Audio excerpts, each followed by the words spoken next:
This incident took place many years ago, and while some of the details are hazy, I'll do my best to recall everything accurately. It was the last day of school, and I was in the 4th grade. In our elementary school, 4th grade was the last year where students had to be picked up by their parents. 5th graders were allowed to walk home on their own.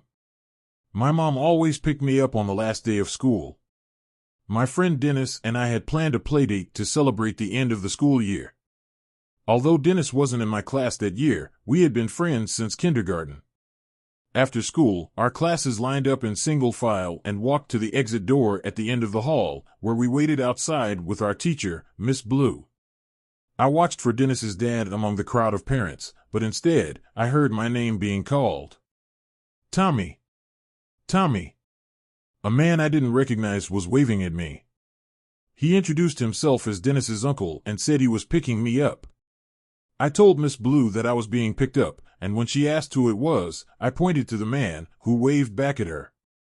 She dismissed me, and I followed him through the crowd. The man was a quick and jittery talker, speaking rapidly and with a slight stutter.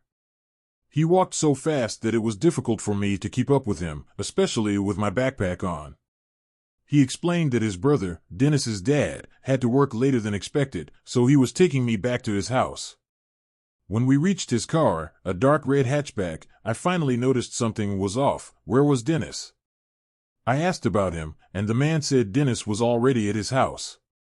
Although I was confused, I was too shy to question him further.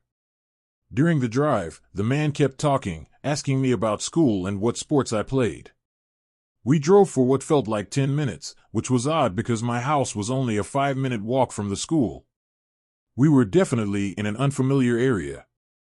When we arrived at his house, it seemed normal from the outside.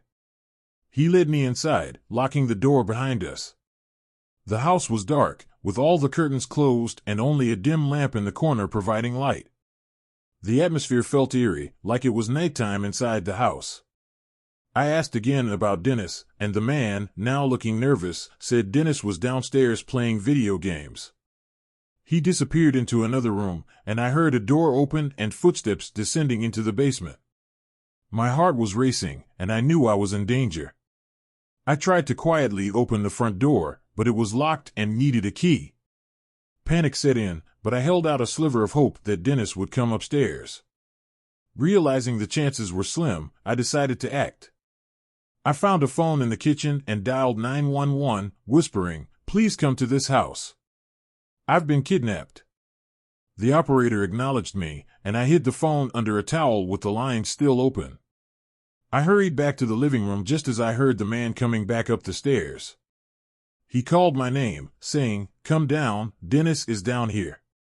When I didn't respond, he came upstairs fully and asked if I was okay. His friendly facade vanished, replaced by a menacing look.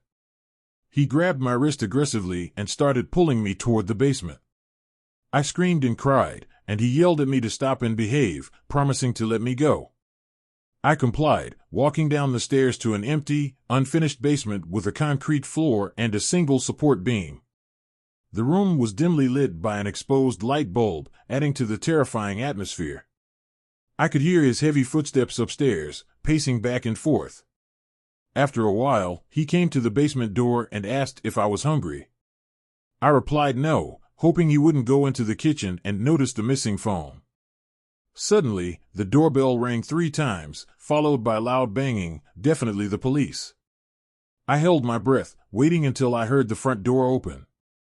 Multiple voices and heavy footsteps echoed through the house. I screamed for help, banging on the basement door until a police officer opened it and pulled me out. Outside, there were several police cars. I explained everything to 2 officers while waiting for my parents. The man was brought out in handcuffs, and that was the last time I saw him. When my parents arrived, my mom was in tears. There had been a commotion at the school, and Dennis's dad realized what had happened. The man was a work associate of Dennis's father, who had seized the opportunity when he learned that Dennis's dad would be picking us up.